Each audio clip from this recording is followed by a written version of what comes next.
Good morning दोस्तों। आप सभी को आपके अपने यूट्यूब चैनल हिंदी ज्ञान पब्लिकेशन पे हार्दिक स्वागत और अभिनंदन करता हूँ। हम कल कहाँ पढ़ रहे थे? कल हमने छोड़ा था राम भक्ति काव्य, तो आज वहीं से शुरू करेंगे। आज हम पढ़ेंगे राम भक्ति काव्य की विशेषताएं क्या है। यहाँ पर छोड़ा था राम भक्ति काव्य की विशेषताएं।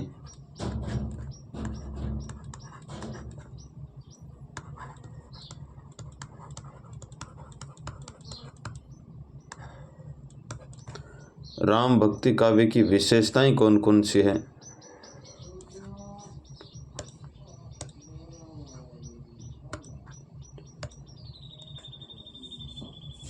तो इनकी विशेषताओं की हम बात करें कि इनकी कौन कौन सी विशेषताएं हैं। नंबर 1, समन्वयवादी प्रवृत्ति, नारी विषयक दृष्टिकोण, रस योजना, अलंकार विधान, भाषा वैशिष्ट्य। तो हम सबसे पहले लिखेंगे समन्वयवादी प्रवृत्ति।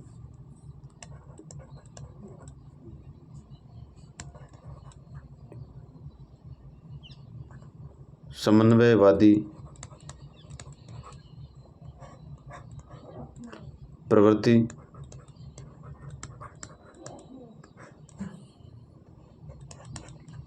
समन्वयवादी प्रवृत्ति नारी विषयक दृष्टिकोण,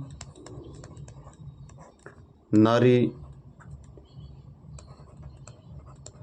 विषयक दृष्टिकोण, नारी विषयक दृष्टिकोण। तीसरी विशेषता है रस योजना,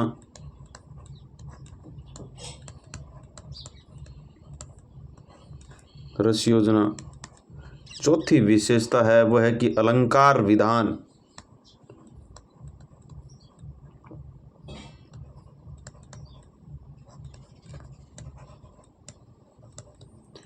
अलंकार विधान।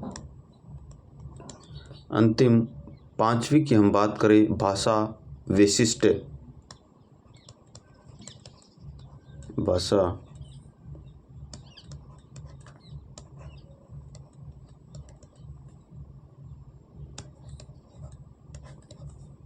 भाषा वैशिष्ट्य। अब हम थोड़ा सा एक एक के बारे में समझ लेते हैं। समन्वयवादी किसे कहते हैं? तो समन्वयवादी यानी राम भक्त कवियों की एक महत्वपूर्ण विशेषता है कि इसमें समन्वयवादी प्रवृत्ति पाई जाती। तुलसीदास के समय में समाज के अनेक विषमताएं, समाज में अनेक विषमताएं व्याप्ति, जैसे जाति से संबंधित हो गई, धर्म से संबंधित, संप्रदाय से संबंधित, भाषा इत्यादि संबंधित। इसलिए तत्कालीन समाज को समन्वय की अत्यधिक आवश्यकता है, जिससे देश, समाज या परिवार में समन्वय बना करके रखने के लिए जाति, धर्म, भाषा के आधार पर समाप्त करना पड़ेगा। यानी सभी को जो आधार है अपनाया गया, इसको समाप्त करना पड़ेगा। जाति हो गई, धर्म पर जाति, धर्म, ऊंच नीच, ये जितने भी हैं इनको मिटा करके हमें समन्वय की दृष्टि से रहना पड़ेगा। उसके बाद हम नारी समन्वय की बात करें कि नारी विषयक दृष्टिकोण। राम भक्त कवियों ने अपने काव्य में नारी को बड़े सम्मान के आदर्श और उज्जवल चरित्र वाला बताया है, जैसे सीता, अनुसुईया, पार्वती, सबरी। इनके साथ साथ रावण की पत्नी जिनका नाम मंदोदरी था, उनको भी सर्वश्रेष्ठ और आदर्श बताया है। यानी नारी को समन्वय विषयक दृष्टिकोण बताया है कि नारी है वो महत्वपूर्ण, समाज में, परिवार में महत्वपूर्ण भूमिका होती है। उसमें से जो सर्वोपरि हैं उनका नाम आप सभी को बताया। रस योजना की हम बात करें तो अगली है विशेषता वो रस योजना। रस योजना के अंदर राम भक्ति काव्य में कवियों ने सभी रसों का प्रयोग करने का प्रयास किया है, लेकिन प्रधान रस के स्वरूप में भक्ति रस प्रमुख है। जैसे सीता हरण हो गया और जेदृत पद में करुणा रस, लक्ष्मण मूर्छा में, लंका युद्ध में वीर और विवत्स रस, राम रावण युद्ध में रौद्र रूप, भरत विलाप में वात्सल्य रस की प्रदान। यानी कहने का मतलब अलग अलग रसों के अंदर इसके अंदर हमें देखने को मिलता है। अलंकार की हम बात करें, अलंकार विभाजन चौथी विशेषता है अलंकार विभाजन। अलंकार विभाजन में राम भक्ति काव्य में कवियों ने प्रमुख रूप से रूपक, सांग रूपक, उत्प्रेक्षा, अत्युक्ति, उपमा, उपहुन्ति इत्यादि का अधिक प्रयोग किया है। भाषा विशिष्ट की हम बात करें कि जिस प्रकार कृष्ण भक्ति काव्य में, यानी अगली जो विशेषता है वो भाषा विशिष्ट है, कृष्ण भक्ति काव्य में ब्रज भाषा को प्रमुख भाषा के रूप में प्रयोग किया गया है, वैसे ही राम भक्ति काव्य के अंदर अवधि भाषा का प्रयोग किया है। यानी इसके अंदर अवधि भाषा का प्रयोग अधिक मिलता है। कहीं कहीं साथ में ब्रज भाषा का भी प्रयोग मिलता है। तो दोनों का मतलब भाषा बहुत ही महत्वपूर्ण है, विशिष्टता के रूप में हमें देखने को मिलती है। तुलसीदास ने भी अपनी रचनाओं में जैसे विनय पत्रिका, गीतावली, कवितावली और कृष्ण गीतावली में ब्रज भाषा का प्रयोग किया है। अब हम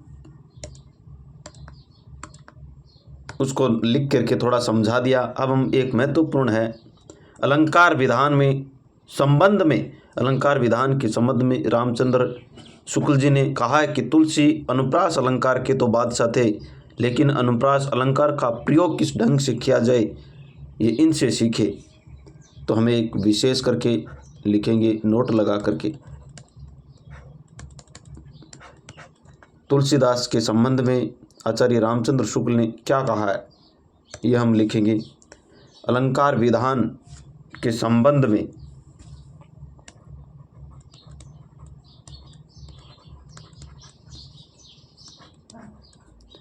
अलंकार विधान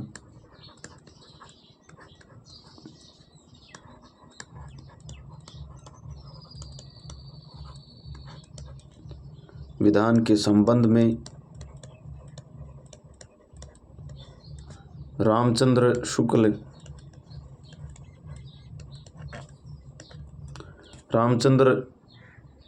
शुक्ल जी ने कहा है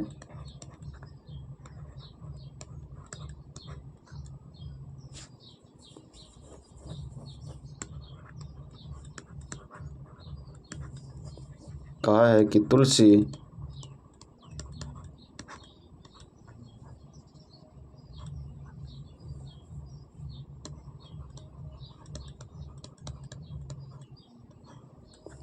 तुलसी अनुप्रास अलंकार के तो बादशाह हैं।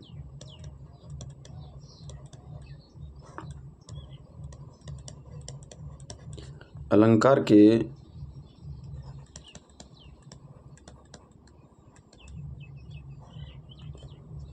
तो बादशाह थे, लेकिन अनुप्रास अलंकार का प्रयोग किस ढंग से सीखा जाए ये उनसे सीखा, किस ढंग से किया जाए ये उनसे सीखा जाए। लेकिन अनुप्रास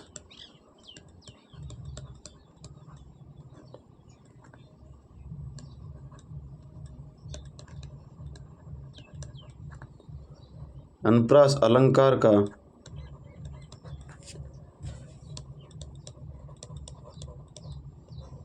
प्रयोग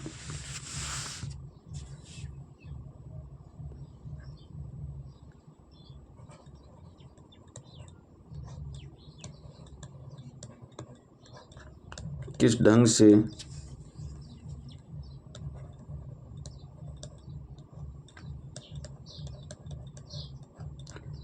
किया जाए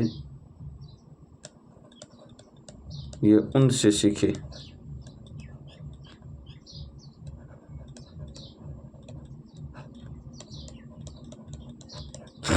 ये उनसे सीखा जाए। अलंकार विधान के संबंध में किन्होंने आचार्य रामचंद्र शुक्ल ने कुछ पंक्तियां प्रस्तुत की है, या यह कहा है कि तुलसीदास अनुप्रास अलंकार के तो बादशाह थे, लेकिन अनुप्रास अलंकार का प्रयोग किस ढंग से किया जाए ये उनसे सीखा जाए। अब कुछ पंक्तियां कुछ रचनाएं हैं तुलसीदास की जिनको हम लिख लेते हैं।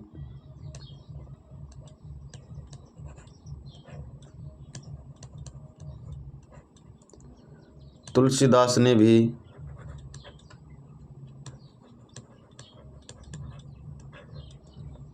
इन्होंने अवधी भाषा का प्रयोग किया था ज़्यादातर, लेकिन कुछ रचनाओं में कौन कौन सी रचनाएं हैं जिनके अंदर इन्होंने ब्रज भाषा का प्रयोग किया। रचनाओं में जैसे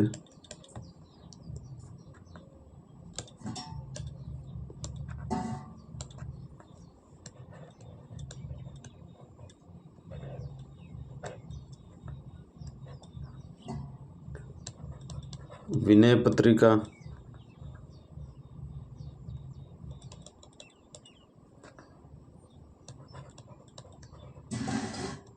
विनय पत्रिका,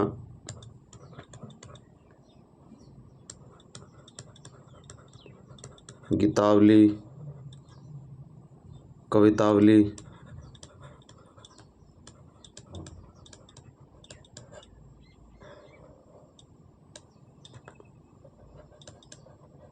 और कृष्ण गीतावली।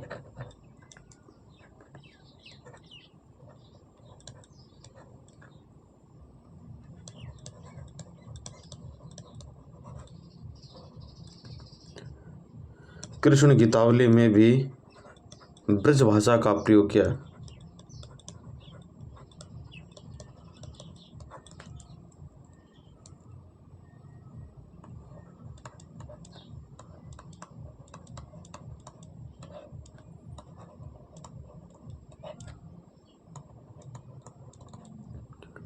ब्रज भाषा का तुलसीदास ने भी अपनी रचनाओं में जैसे विनय पत्रिका, गीतावली, कवितावली और कृष्ण गीतावली में भी ब्रज भाषा का प्रयोग किया है। अब हम कुछ वाद हैं वो हमारे लिए महत्वपूर्ण हैं, उनको हम पहले लिख देते हैं कि उनके प्रमुख वाद है, उनके प्रवर्तक कौन है। प्रमुख वाद और उनके प्रवर्तक।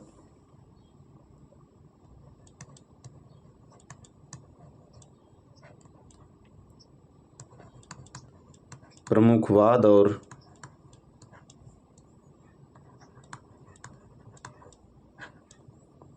उनके प्रवर्तक।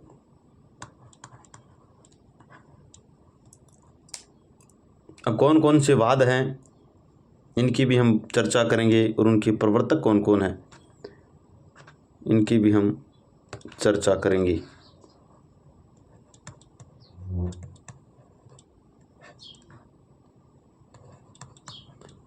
प्रमुखवाद और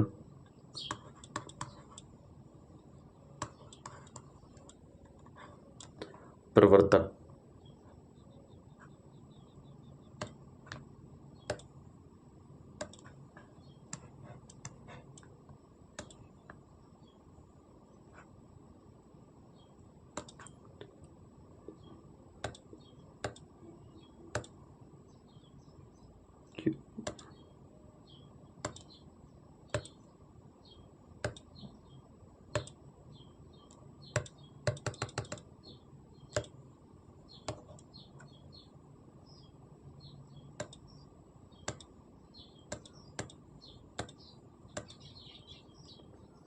प्रमुखवाद और उनके प्रवर्तक।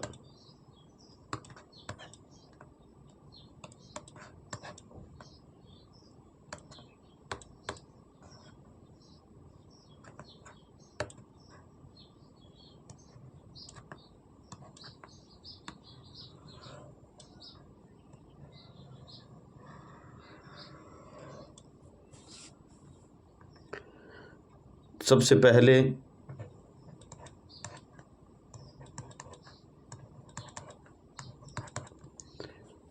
वाद हम द्वैतवाद की बात करें। द्वैतवाद इनके प्रवर्तक हैं वो माधवाचार्य हैं।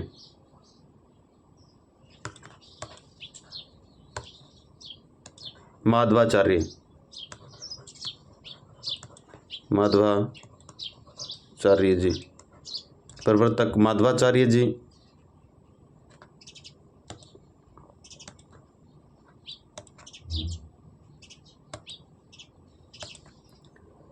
अद्वैतवाद शंकराचार्य।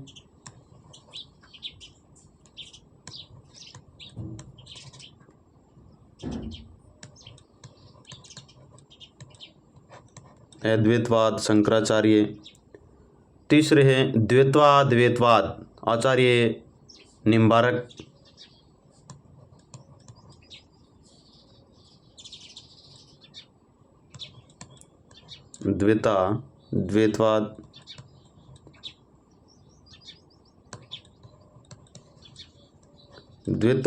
द्वैतवाद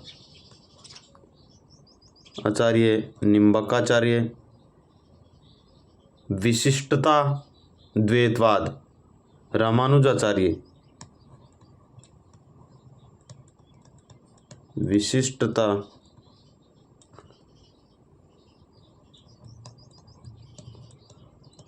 द्वैतवाद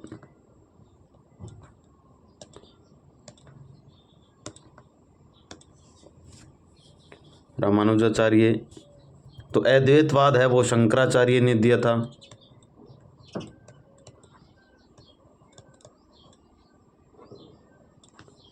शंकराचार्य।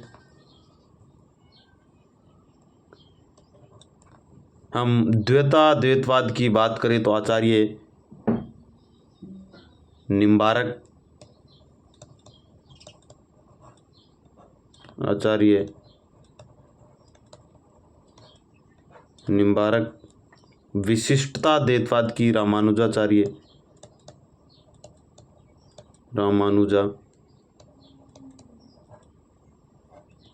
रामानुजाचार्य। द्वैतवाद माधवाचार्य।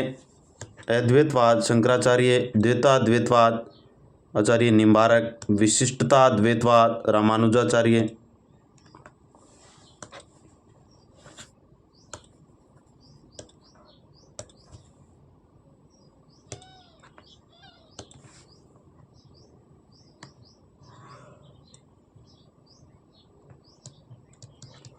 अगले हैं पांचवें,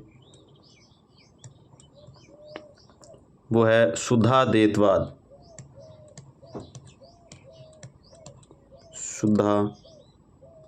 शुद्धाद्वैतवाद।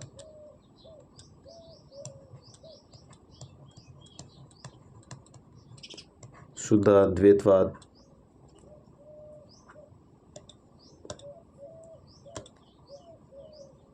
शुद्धाद्वैतवाद है वो वल्लभाचार्य जी ने दिया था।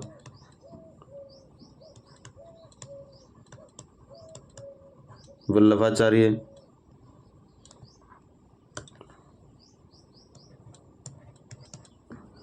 छठा है श्री संप्रदाय, ये भी रामानुजाचार्य ने दिया था। श्री संप्रदाय, और श्री संप्रदाय है वो रामानुजाचार्य।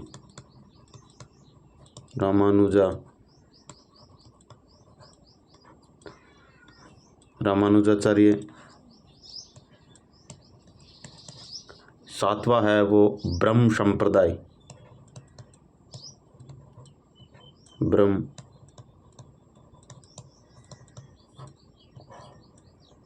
ब्रह्म संप्रदाय। ब्रह्म संप्रदाय है वो माधवाचार्य ने दिया था। माधवाचार्य जी ने। आठवें की हम बात करें,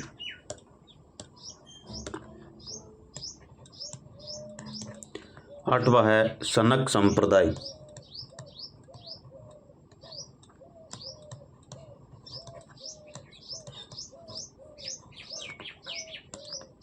सनक संप्रदाय है वो आचार्य निम्बारक ने।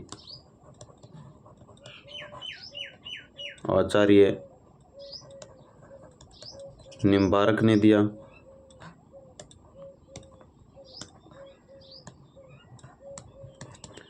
नौवीं की हम बात करें शायवाद।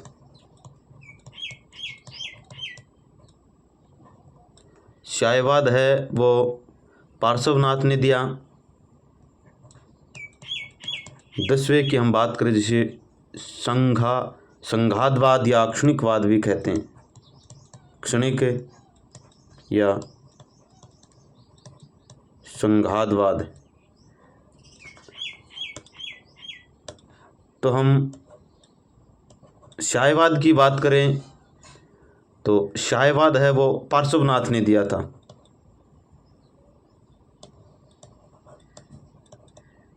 पार्श्वनाथ। और क्षणिकवाद है वो महात्मा बुद्ध ने, महात्मा बुद्ध ने क्षणिकवाद दिया था। अगले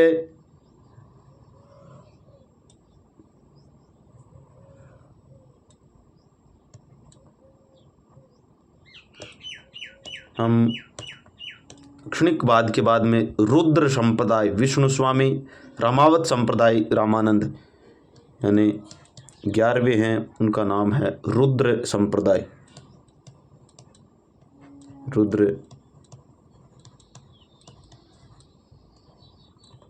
रुद्र संप्रदाय है। रुद्र संप्रदाय विष्णु स्वामी,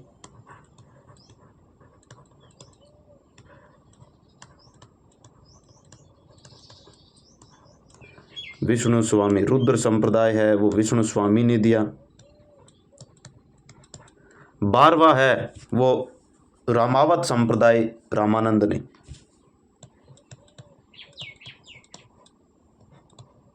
रामावत संप्रदाय,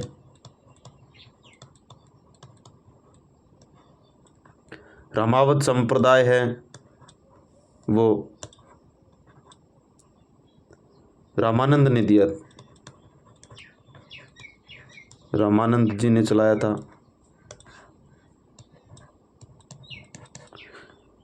अगले की बात करें बिश्नोई संप्रदाय है जम्बनाथ जी। बिश्नोई संप्रदाय है वो जम्बनाथ जी ने।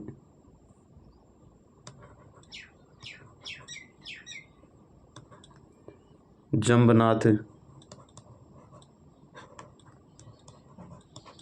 जी।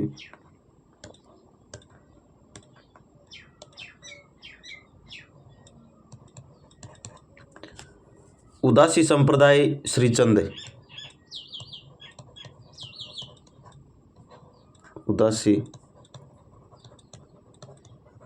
संप्रदाय है वो श्रीचंद जी ने दिया। और राधा वल्लभ संप्रदाय,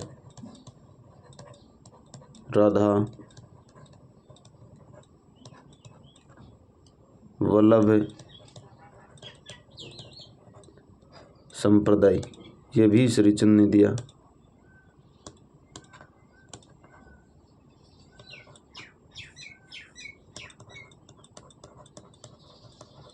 श्रीचंद, और ये भी श्रीचंद ने दिया। राधा और उदासी संप्रदाय है वो श्रीचंद ने दिया। 16वां है वो हरिदासी या सखी संप्रदाय,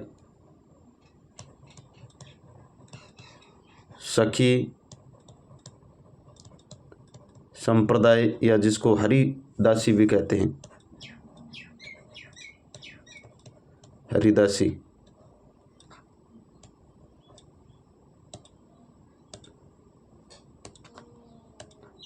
ये स्वामी हरिदास ने दिया, स्वामी हरिदास जी।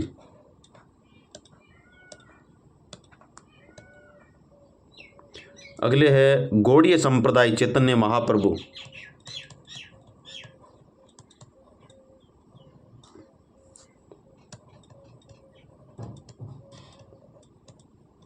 गौड़ीय संप्रदाय है वो चैतन्य महाप्रभु ने दिया।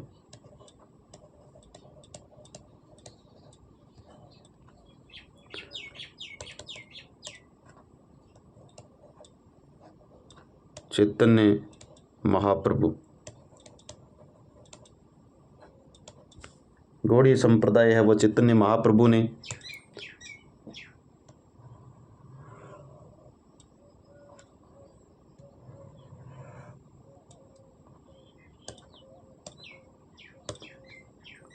गौड़ीय संप्रदाय के बाद हम आगे बात करें 18वें संप्रदाय है वो है भक्ति प्रवर्तक। सबसे पहले भक्ति है वो किन्होंने लेके आए थे? भक्ति प्रवर्तक है वो रामानुज ने। हम भक्ति प्रवर्तक की बात करें तो रामानुज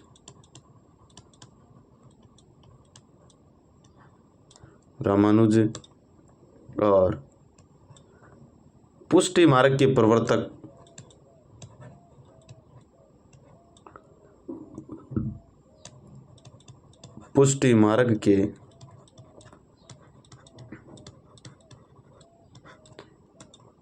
प्रवर्तक है वो वल्लभाचार्य जी।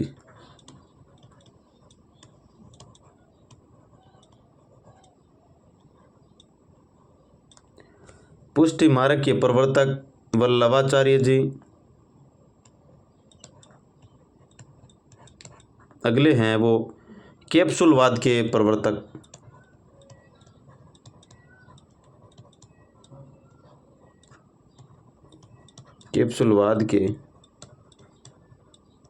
प्रवर्तक हैं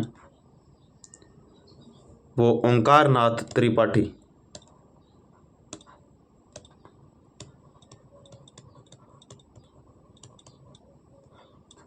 ओंकारनाथ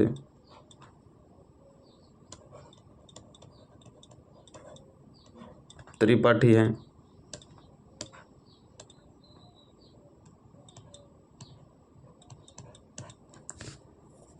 कैप्सूलवाद हो गया। बिंबवाद के प्रवर्तक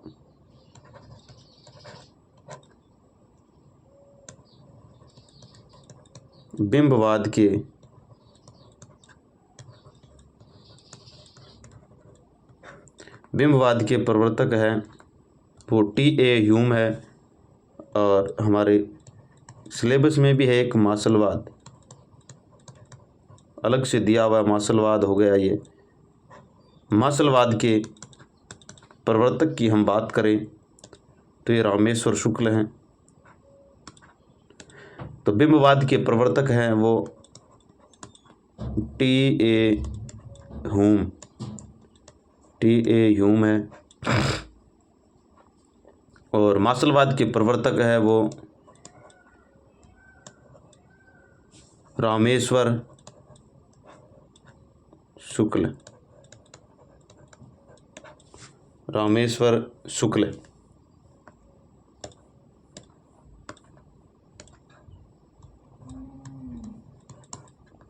23वां है स्वच्छंदवाद।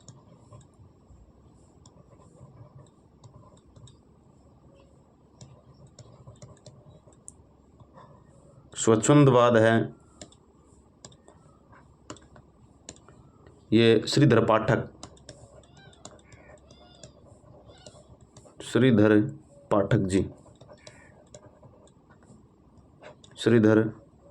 पाठक जी।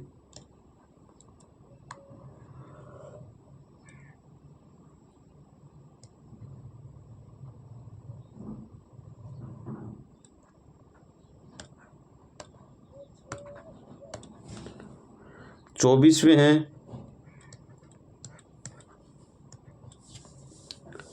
वह छायावाद के प्रवर्तक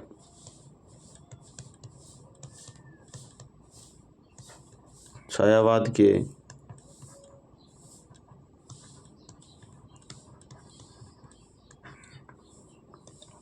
के प्रवर्तक रहे हैं वो हैं जयशंकर प्रसाद।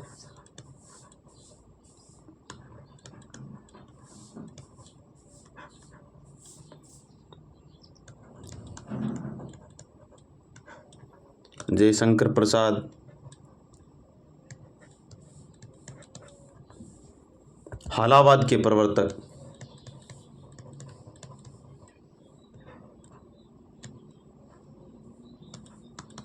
हालावाद के प्रवर्तक हैं वो हरिवंश राय बच्चन।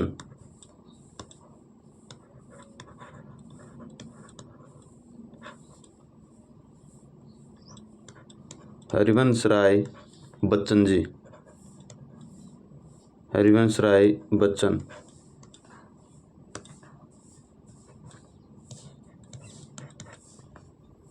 रीतिकाल के प्रवर्तक हैं वो केशवदास हैं। रीतिकाल के जो कवि हैं उनको मैं आपको तोते की तरह याद करवा दूंगा एक ट्रिक में। केशवदास जी हैं। केशवदास को कठिन काव्य का प्रेत भी कहा जाता है।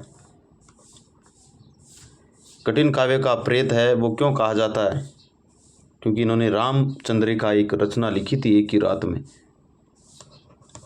उसमें इन्होंने कठिन कठिन शब्दों का प्रयोग कर दिया, इसलिए इनको कठिन काव्य का प्रेत भी कहा जाता है।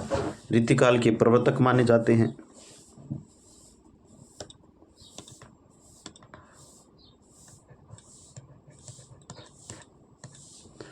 अगला है वो प्रयोगवाद के प्रवर्तक आगे हैं।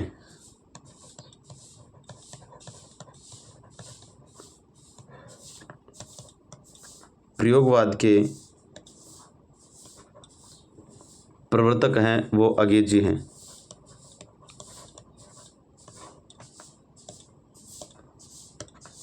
प्रयोगवाद के प्रवर्तक है वो आगे हैं।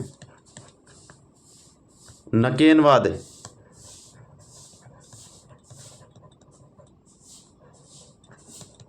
नकेनवाद के प्रवर्तक हैं वो नलिन विलोचन शर्मा। और अगले हैं वो सक्रिय कहानी के प्रवर्तक, सक्रिय कहानी के प्रवर्तक, सक्रिय कहानी के प्रवर्तक है वो राकेश वत्स है। नकेनवाद के हैं वो नलिन विलोचन शर्मा, नलिन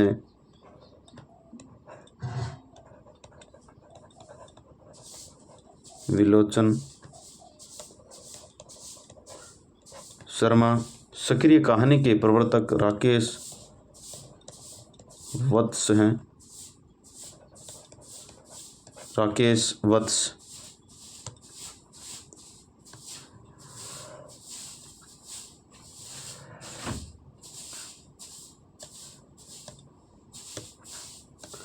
आगे हम सक्रिय कहानी के बाद सचेतन कहानी,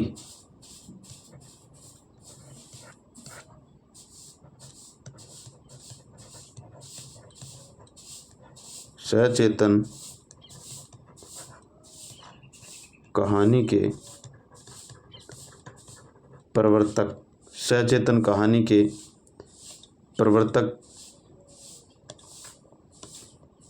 सचेतन कहानी के प्रवर्तक महीप सिंह,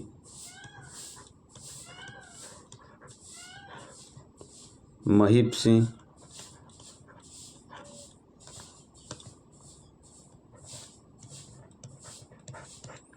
महीप सिंह हैं सहज कहानी के प्रवर्तक, सहज कहानी की हम प्रवर्तक की बात करें तो वो है अमृत राय, अमृत राय।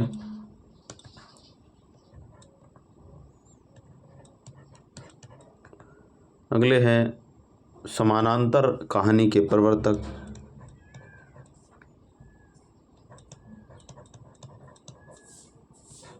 समानांतर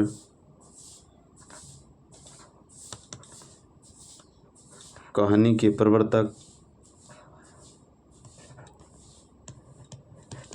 समानांतर कहानी के प्रवर्तक कमलेश्वर है। और वेदांतवाद के प्रवर्तक है वो वादरायण।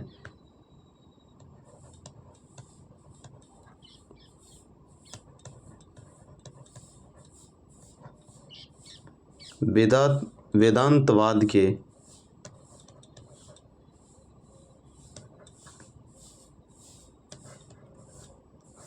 प्रवर्तक सबसे पहले हम समानांतर कहानी की बात करें तो उसके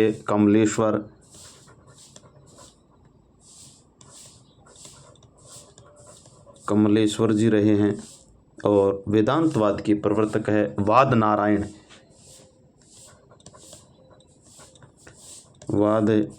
नारायण। ये आपके वाद हो गए पूरे। इनमें से 2 प्रश्न है वो पक्का पूछे जाएंगे। तो सबसे पहले हमने शुरू किया आज राम भक्ति काव्य की विशेषताएं कौन कौन सी है। तो सबसे पहले हमने देखा कि समन्वयवादी प्रवृत्ति, नारी विषयक दृष्टिकोण, रस योजना, अलंकार विधान, भाषा विशिष्ट। और नोट करके हमने लिखा कि अलंकार विधान के संबंध में आचार्य रामचंद्र शुक्ल ने तुलसीदास के संबंध में कहा है कि तुलसीदास है वो अलंकार के बादशाह रहे हैं, लेकिन अनुप्रास का प्रयोग किस ढंग से किया जाए ये उनसे सीखा जाए। तुलसीदास की अपनी रचनाओं में जैसे विनय पत्रिका है, गीतावली, कहानी कवितावली हो गई, कृष्ण गीतावली में ब्रज भाषा का प्रयोग किया है।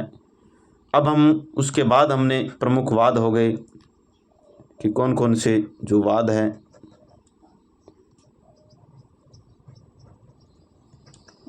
वाद और उनके प्रवर्तक, प्रमुख वाद और प्रमुख प्रवर्तक। सबसे पहले द्वैतवाद माधवाचार्य, अद्वैतवाद शंकराचार्य, द्वैताद्वैतवाद आचार्य निम्बारक, विशिष्टाद्वैतवाद रामानुजाचार्य। शुद्धाद्वैतवाद के प्रवर्तक हैं वो वल्लभाचार्य जी हैं। श्री संप्रदाय के प्रवर्तक हैं वो रामानुजाचार्य है। ब्रह्म संप्रदाय के प्रवर्तक माधवाचार्य, सनक संप्रदाय के प्रवर्तक आचार्य निम्बारक। शायवाद के प्रवर्तक हैं वो पार्श्वनाथ है। क्षणिकवाद या संघवाद के प्रवर्तक है महात्मा बुद्ध है। रुद्र संप्रदाय विष्णु स्वामी ने दिया। रामावत संप्रदाय के प्रवर्तक रामानंद है। बिश्नोई संप्रदाय है श्रीनाथ जी ने, श्री जम्ब स्वामी या जम्बनाथ जी ने। उदासी संप्रदाय श्रीचंद और राधा वल्लभ संप्रदाय ये भी श्रीचंद ने दिया। सखी संप्रदाय या हरिदासी स्वामी हरिदास ने। गौड़ी संप्रदाय चैतन्य महाप्रभु। भक्ति प्रवर्तक है वो रामानुज और पुष्टि मार्ग के प्रवर्तक वल्लभाचार्य। कैप्सूलवाद के प्रवर्तक ओंकारनाथ त्रिपाठी। बिंबवाद के प्रवर्तक टी.ए. ह्यूम। मसलवाद के प्रवर्तक हैं वो रामेश्वर शुक्ल हैं। स्वच्छंदवाद के प्रवर्तक श्रीधर पाठक रहे हैं और छायावाद के प्रवर्तक जयशंकर प्रसाद। हालावाद के प्रवर्तक हरिवंश राय बच्चन। रीतिकाल के प्रवर्तक केशवदास को कठिन काव्य का प्रेत कहा जाता है। प्रयोगवाद के प्रवर्तक आगे हैं। निकेनवाद के प्रवर्तक नलिनी विलोचन शर्मा और सक्रिय कहानी है वो राकेश वत्स है। सचेतन कहानी के प्रवर्तक महीप सिंह। सहज कहानी के प्रवर्तक अमृत राय। समानांतर कहानी के प्रवर्तक कमलेश्वर और वेदांतवाद के प्रवर्तक वाद नारायण। हमने पूरे वाद पढ़ लिए। कल हम पढ़ेंगे वो जितने भी संप्रदाय हैं उनमें से महत्वपूर्ण संप्रदाय श्री संप्रदाय। कल हम पढ़ेंगे श्री संप्रदाय किसे कहते हैं, इनके प्रवर्तक हैं वो रामानुजाचार्य हैं। कल हम एक एक संप्रदाय के बारे में विस्तार पूर्वक से अध्ययन करेंगे। आज हम इतना ही, मिलते हैं अगली कक्षा में। तब तक के लिए आप सभी साथियों को धन्यवाद। जय श्री कृष्णा, राधे राधे, जय श्री राम।